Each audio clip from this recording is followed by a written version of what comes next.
ہم اپنے پچھلے ویڈیو میں جدید غزل کے آغاز اور ارتقاء اور تاریخ پر بات کر رہے تھے، اسی میں ہم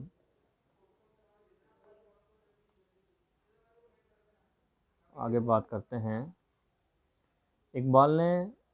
غزل کی قدیم لفظیات اور علامات میں نئے مفاہیم پیدا کرنے کی بھی کوشش کی ہے۔ ان کی غزلوں کے اکثر اشعار میں ایک قسم کا تسلسل بھی دیکھنے کو ملتا ہے جو اس میں نظم کی سی کیفیت پیدا کر دیتے ہیں، مگر ان کی عظمت کا راز صرف اس بات میں مضمر ہے کہ انہوں نے ان تمام جدتوں کے باوجود آبگینہ غزل کو ٹھیس نہیں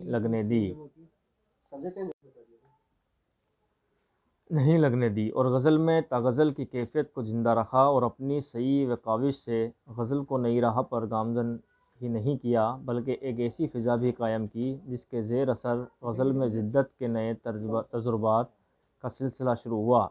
20ویں صدی کے آغاز میں جو سیاسی بیداری عام ہوئی تھی، اس نے زندگی کے دیگر مسائل کو دوش بدوش یہ بات بھی محسوس کرائی کہ انسان کے لطیف ترین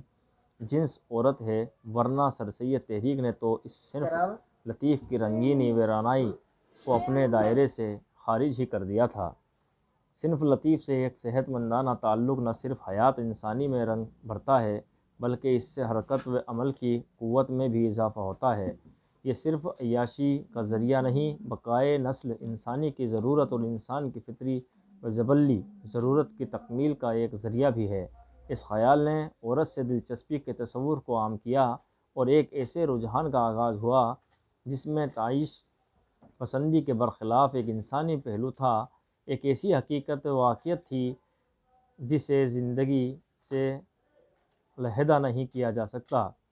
اردو غزل میں یہ روایت ابتدا سے موجود تھی، مومن و غالب وغیرہ اس کی اہمیت کے احساس دلا چکے تھے اور ان کے بعد داغ دہلوی نے اس روایت کو آگے بڑھایا تھا۔ 20ویں صدی میں اسی رجحان کو داغ دہلوی کے بعد ریاض خیرآبادی، شاد عظیم آبادی، حسرت موہانی نے معراج عطا کی۔ ریاض خیرآبادی نے اردو غزل کو ایسی شگفتگی، شوخی، مجلہ سنجی سے آشنا کیا جو اس عہد کے لیے بالکل نئی چیز تھی۔ انہوں نے صنف لطیف کی اہمیت کا احساس دلایا۔ عورت و شراب ان کی غزل کے پسندیدہ موضوعات ہیں۔ انہوں نے اپنی زندگی میں عورت کو اپنایا اور اس کی ہستی سے اپنی زندگی و شاعری میں رنگ بھرا اور عورت کی ذات میں مسرت و خط کے جتنے بھی پہلو ہو سکتے تھے ان کی ترجمانی کی۔ یہ ٹھیک ہے کہ کہیں کہیں ان پہلوؤں کی ترجمانی میں وہ ابتذال و ریانیت کی حدوں میں بھی داخل ہوئے، مگر بحیثیت مجموعی ان کی یہاں عورت کے بیان میں ایک قسم کا توازن و اعتدال دیکھنے کو ملتا ہے۔ جہاں تک شراب کی بات ہے تو وہ خود تو اس سے دور رہے مگر اپنی شاعری کو اس سے علیحدہ نہ رکھ سکے اور میں خانے کے ذریعے انہوں نے شوخی و شگفتگی پیدا کی۔ مثال کے طور پر ان کے یہ اشعار دیکھیے۔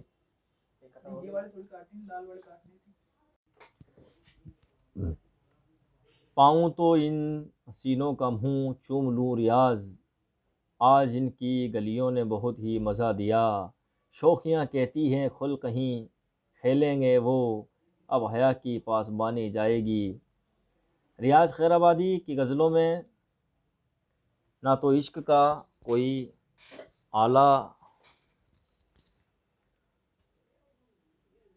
اعلیٰ وارفہ تصور ملتا ہے، نہ ہی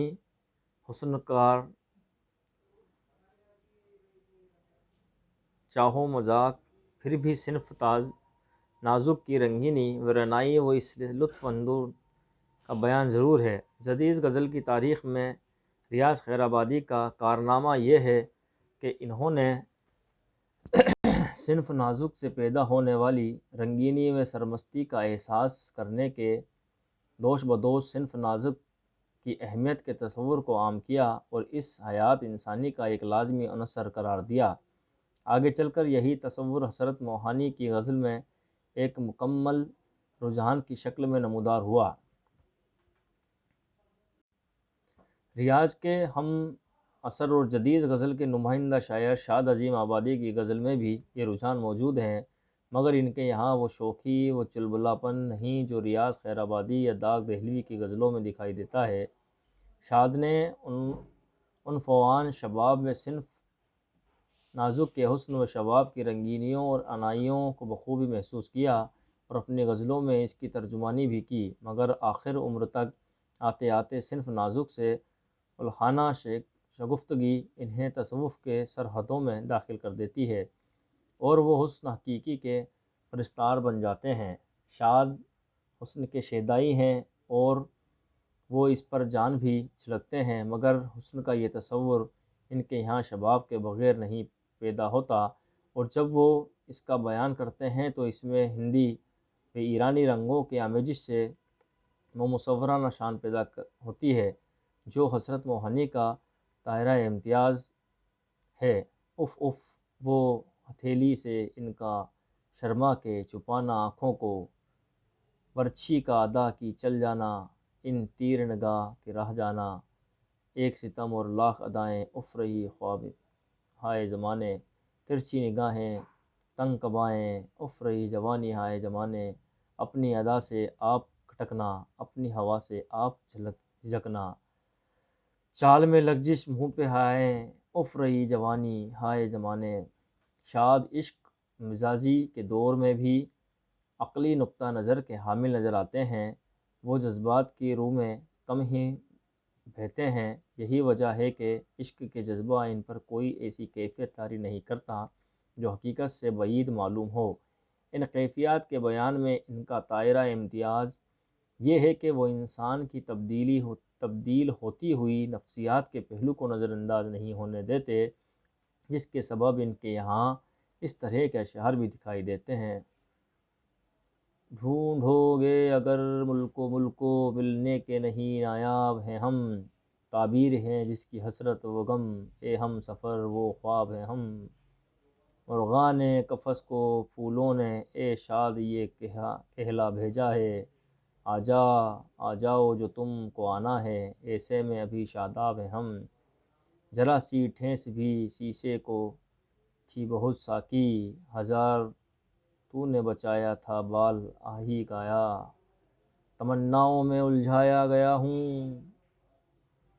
کھلونے دے کے بہلایا گیا ہوں،